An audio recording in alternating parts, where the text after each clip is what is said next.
Great outfit. Hey. I like the shoes. Yes.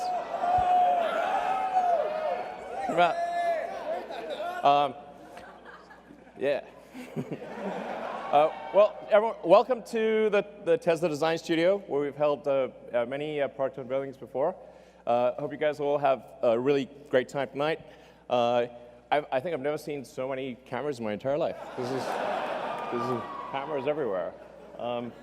So we're going to start off by just talking a bit about how did we get here. You know, what are the things that have led to this day? What are the cars like? How did Tesla start out? How did we, you know, where were we 10, 11 years ago? What has happened over that intervening time? You know, because it occurred to me that a lot of people, they only heard about Tesla maybe a year or two ago, and you know, electric cars are kind of like taken for granted, but there was a time when electric cars seemed very stupid, and it wasn't that long ago. And the idea of creating a car company was stupid, of course, and then making an electric car company was like stupidity squared.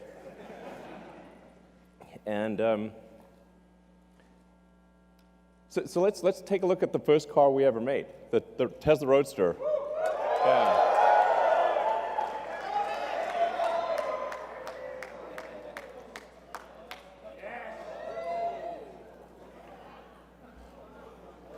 All right. It's a bit small. It's great. It's great. So the crazy thing is, if you go back 11 years today, Tesla had made one car, that car. That's serial number one of Tesla. So that's my car, actually. So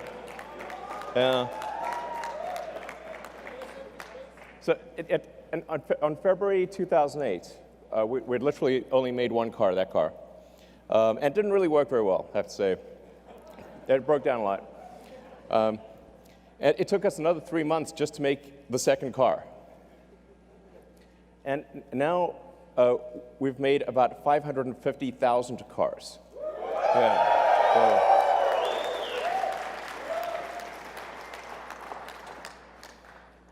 And after the Roadster, essentially what happened with the Roadster is we said, okay, we want to make a car, we want to really break the mold about how do people think about electric cars. To think about electric cars as being slow and ugly and poor performance. So we want to have a sports car, you know, a car that is fast, looks good, sexy. That's right. Ha ha. Ha ha. You took the words out of my mouth. Exactly. Sexier. That's right. So the Roadster, the reason we did sports cars, we wanted to create a car that would break the mold for electric vehicles, and that would be sexy and fast and long range, and that's why we did the Roadster. You know, people say that, well, you want to be able to make a car with those specifications, and if you do, nobody will buy it. So we had to prove those two things wrong.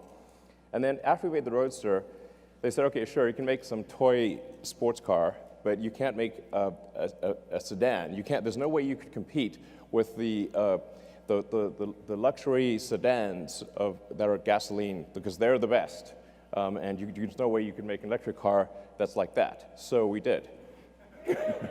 Model S.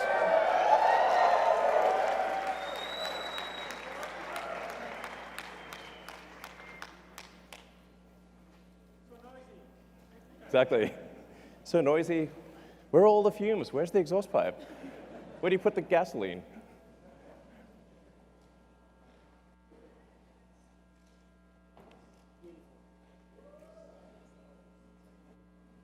Yeah. So we actually started designing that car in the Rocket Factory. So we didn't have a design studio. We took a little corner of the Rocket Factory, and Franz joined, and we just with a tiny crew in a corner of the rocket factory, we designed that car. I think that car was really important because it was competing against the best of the gasoline cars. So if you can make an electric car that can beat the best of the gasoline cars, it's a very powerful statement to prove that you can go electric. So then, working from the Model S, which by the way, in terms of where the name comes from, actually I like calling things what they are. So Roadster is called Roadster because it's a roadster. There is no there is no good word for sedan. So we couldn't call it the sedan. It wouldn't work. Or saloon. There's just like literally no word. So the Model S stands for sedan. And this is how out of touch I was. I actually didn't realize at the time that Model S also means models. and then I had like at one point a license plate that said Model S2 because it was like the second production Model S, and it was like, and as I was walking away from my car, I said, "Wow, what a jerk! His license plate says Models 2." Yeah, I'm like okay, better not have that license plate. So, but then going from the Model S, we said, okay, we want to make the best SUV in the world. We want to do something. We kind of got carried away actually with the Model X. We was like, let's have practically every technology and whiz-bang thing we could possibly think of. The Model X is like, as a car, it's like a Fabergé egg meets a spaceship. It's like, it was insanely difficult. But it is an amazing vehicle. Let's bring it out.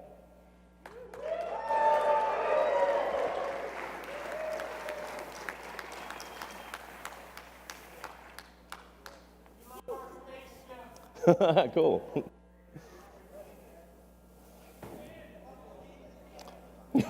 Yeah.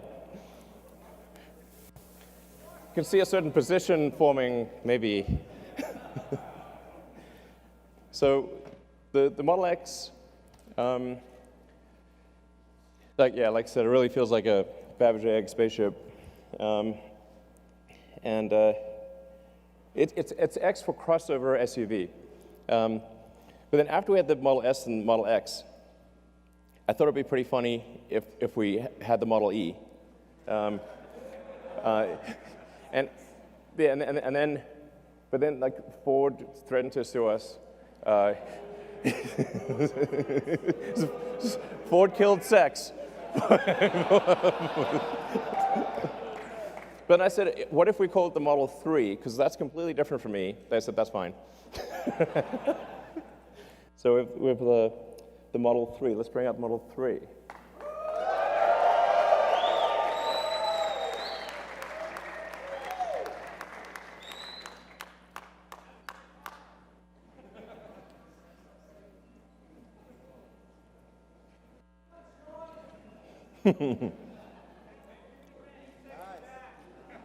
That's right, exactly.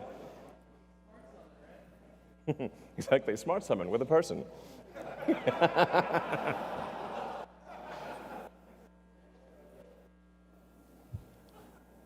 So we made the original Roadster, the Model S, the Model X, the Model 3, and then we also then made the new generation Roadster, which we'll bring in.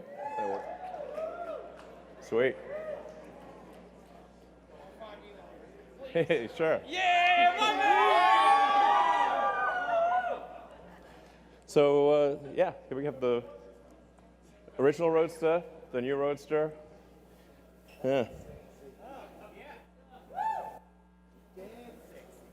And then, hey, how's it going? And then the Semi.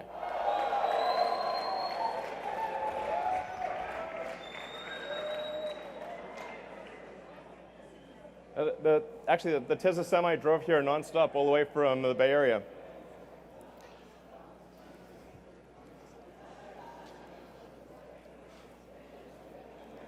So the Tesla Semi, a 500-mile range electric semi. I learned to actually, only after naming the thing, that semi has two meanings. It's semi-sexy.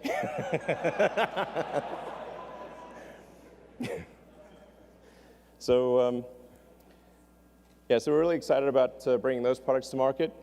So that's sort of talking about our products. But then the factories are as much the product, if not more, than the vehicles themselves.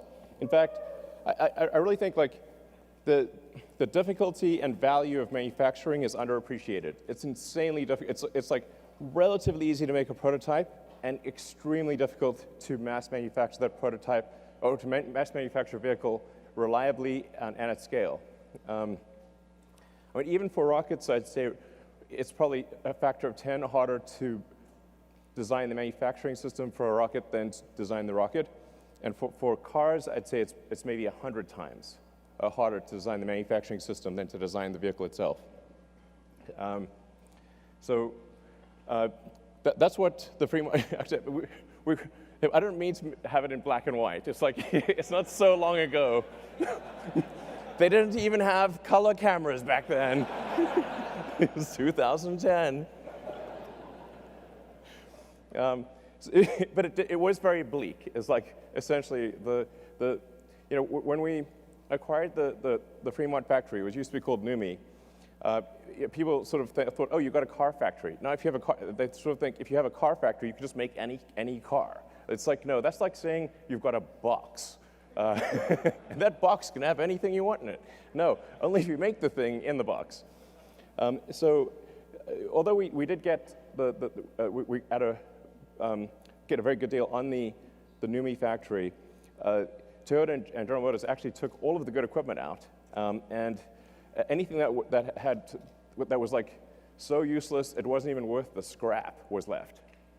So it literally looked like that, but in color. And it took an enormous amount of effort by a very talented team to actually turn essentially what looked like a derelict warehouse into a working car factory. Yeah.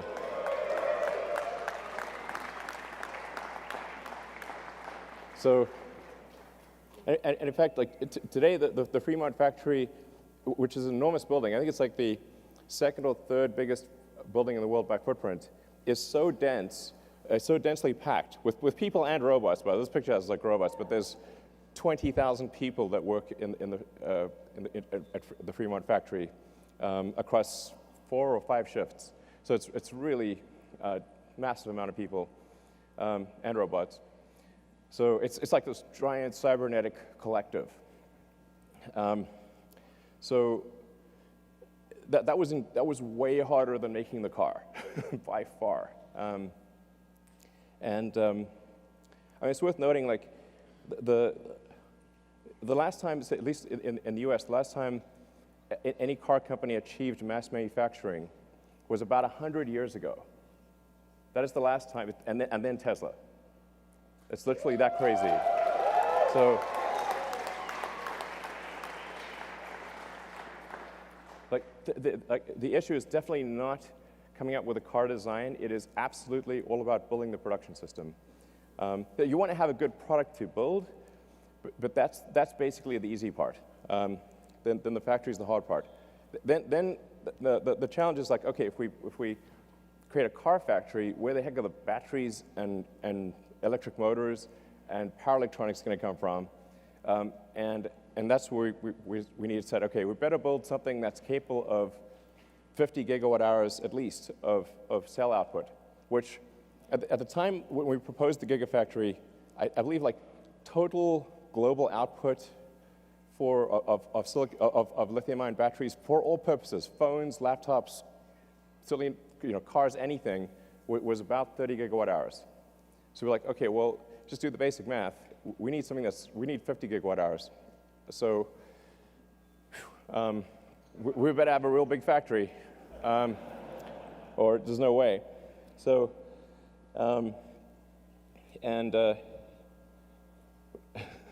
we were going to build it in California, but like it would have taken 2 years just to get the permits. So we built the Gigafactory in the amount of time it would have taken to get the permits in California. That's what the Gigafactory looked like in 2010. It was basically rocks and bushes, okay? And now this is what it looks like now.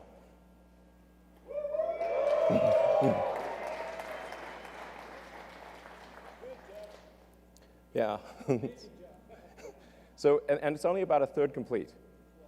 So this when complete, I think it's about 4 or 5 times the size of the Pentagon. So it's kind of difficult to appreciate scale, but although it's really quite tall, it's like 70 feet tall. So the volume of it is just mind-blowing. It takes 2 hours just to walk around it. So, again, it's work of a tremendously talented team working like crazy, like tens of thousands of people to produce this factory. And today it produces more lithium-ion than the rest of the world combined. So.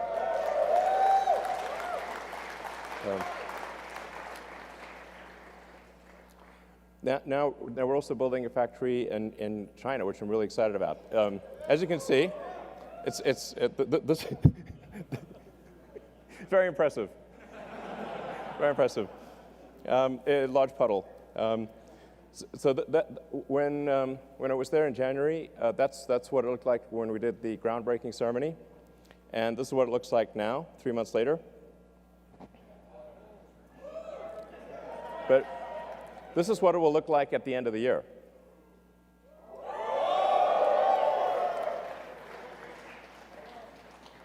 So things are moving fast, and this will actually be, once it's complete, the equivalent of our Fremont car factory plus our Nevada battery gigafactory combined. Yeah, so it's integrating the two, which kind of makes sense. So we're really excited about this. A great team in China, and this is going to be really important for making affordable versions of the Model 3 and Model Y for the greater China market. And then, besides cars, we have some other things. So the Solar Roof and Powerwall.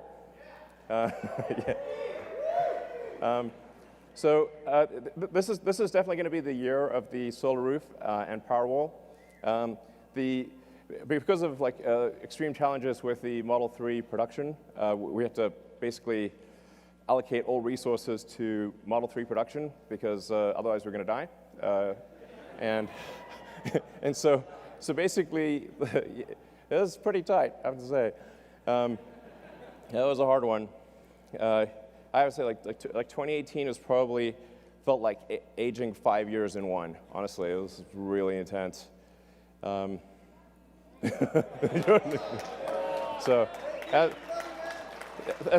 thank you for supporting Tesla through this difficult period. Thank you. Yeah.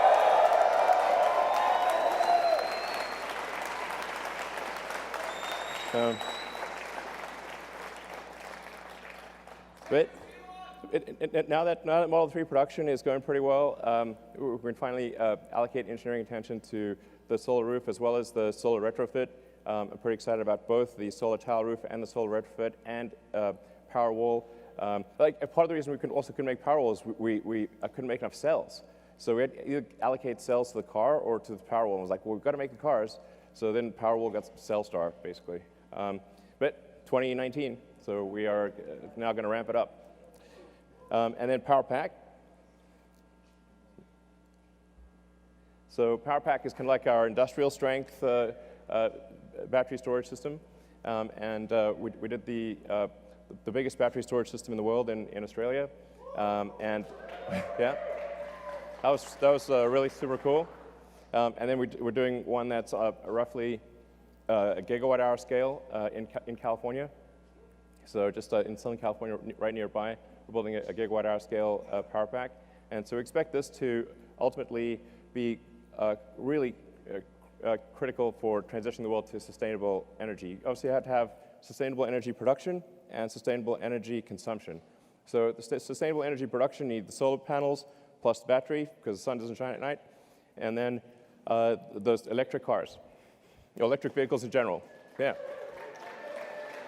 So But I mean, the really exciting thing is if you have, with solar plus battery plus electric vehicles, we have a fully sustainable future. This is a future you can feel really excited and optimistic about. I think it really matters. Yeah.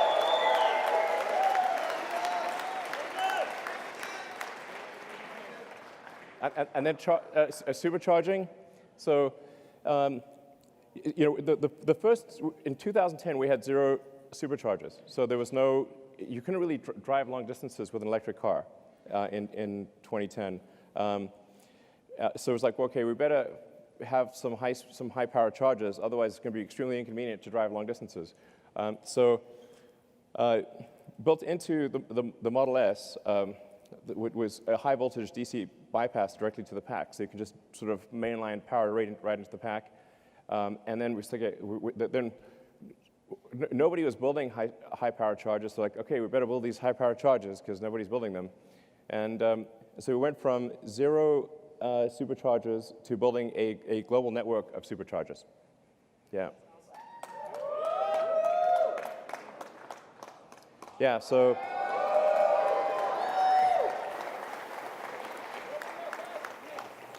it's pretty nutty. Each one of those is a supercharging site.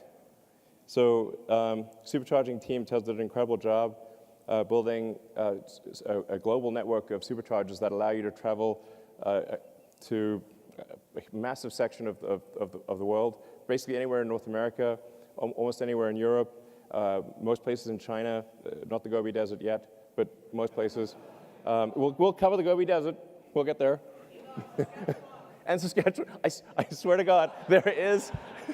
I've specifically asked about the Saskatchewan supercharger, and I'm told it is under construction.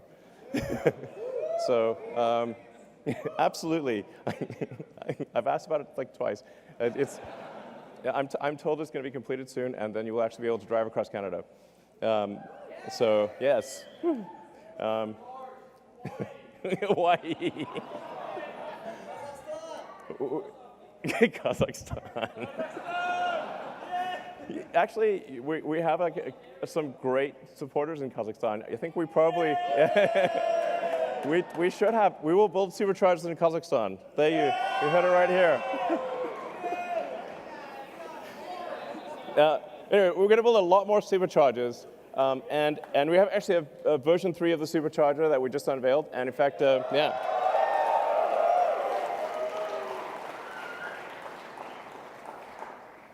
So the superchargers actually started out only at about 75 kilowatts, and now they're at, with version 3, 250 kilowatts, and we think probably can even go a little higher than that. And so if you've got a long-range Model 3, it's capable of charging at about 1,000 miles an hour or 1,600 kilometers an hour. Yeah. So, and we have one working in the Bay Area, and then the one here at the design studio is also working as of tonight. So, yeah. So we're going to be rolling out the version 3 supercharger throughout the world, just gradually upgrading the existing sites as well as adding new sites. So we did slow down the supercharger rollout a little bit because we wanted them to be version 3 instead of version 2. But now that we have version 3 running, and we're going to spool up production, and so you're going to have like a radical improvement in supercharging worldwide by sometime next year. Yeah. So in terms of where we are today, we got obviously the S3 and the X. We've made, I think, 550,000 vehicles, something like that. 12 months from now, we will have made about 1 million vehicles. So it's pretty wild to think that 11 years ago today, we had made literally 1 car, and a year from now, we will have made 1 million. Yeah. I mean, this is a testament to the incredible talent and effort of the people at Tesla. I'll just say thank you to people at Tesla. You guys are incredible.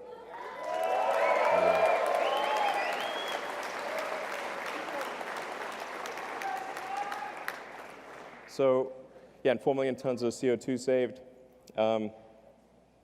In fact, with the 4 millionth ton, it just ticked over like like an hour ago. So the 4 millionth time just ticked over tonight. Yeah. So, just talking a bit about like, what were the thoughts back then? What were some of the comments? Let's see. The internet is forever. But this is a mere like taste. It was like I said, electric cars were considered extremely impossible and stupid, and in various forms. You're a fraud. Blah. Like okay, you can drive that fraud. Okay, and then now things have changed. Yeah.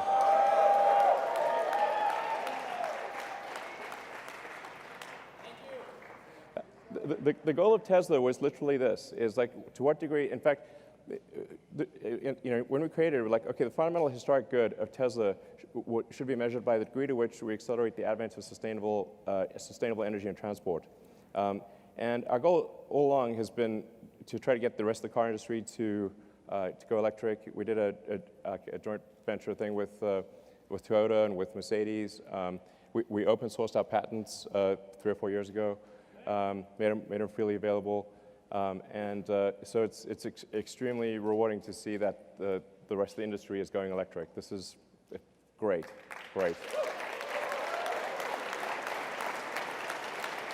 So, and I was just wondering, like, where will Tesla be in 10 years?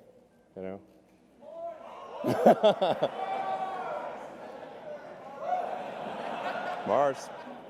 Exactly. We will be driving a Tesla on Mars. I think we could. I think we actually could. Okay. Tesla will be on Mars in 10 years. I think it will. So after that extended history lesson, what about the actual reason you came? Okay. There's a missing car. It starts with a Y, ends with a Y, and that's Y in the middle. Bring out the Model Y.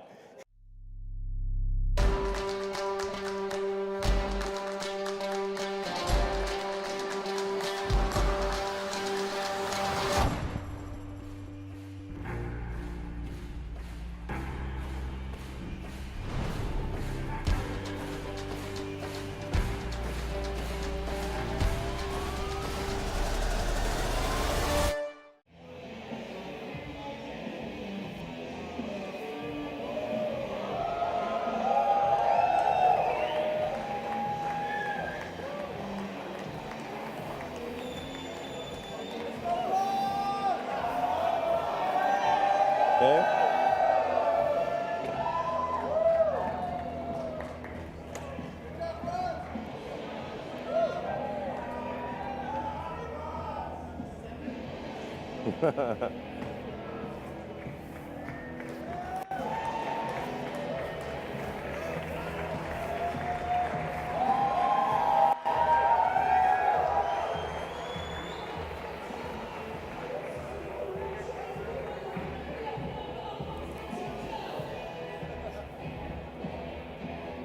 All right. The Model Y. Yeah.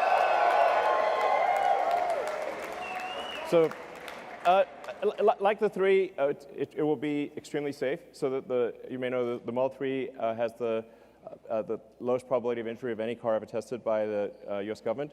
The Model Y, we expect, will have a similar result. 5 stars in every category. With the battery pack low in the floor, it's going to have a very low center of gravity. So this it has the functionality of an SUV, but it will ride like a sports car. So this thing will be really tight in corners, and we expect it will be the safest mid-size SUV in the world by far. And at Tesla, we actually always design with safety as the #1 goal. It's like people think, okay, performance, sure, but safety first. This is actually by far the most important thing. But it's also going to have incredible performance. So we expect to have 3.5 seconds 0 to 60. Yeah, it's good. And very low center of gravity, so great handling. It's testing out at a 0.23 drag coefficient, which is extremely good for an SUV. And in terms of range, 300 miles. Yeah. So we expect to have an EPA range of, an actual true usable range of 300 miles. So, yeah. Yeah. From an interior standpoint, it has a panoramic glass roof. And by the way, after I'm done here, you guys will be able to come up and like check out the car. So it's like, so it's going to have a panoramic glass roof. It like really feels like, just like the Model 3, if you're in the car, it just feels like you can see the sky. Seat 7, 66 cubic feet. Obviously autopilot and all that. As I've said publicly, we expect to be feature complete with self-driving sometime later this year. And then as we prove out the safety with billions of miles and kilometers, we will, from our standpoint, feel it's like safe enough to not pay attention and then get the regulatory approval sometime thereafter.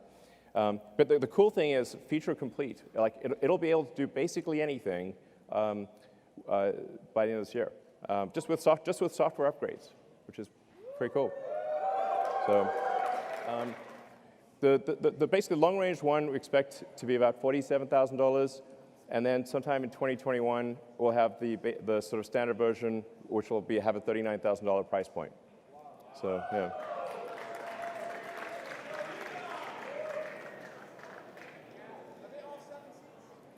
No, the 7 seats are optional. Yeah. Do you mean the liftgate? Yes. Okay. I mean, you never know. We might do better than this, but so it should be at least this good. So, so I think it's going to be very, like really compelling. I'm confident that it'll be of any mid-size SUV, it'll be the one you want. Yeah,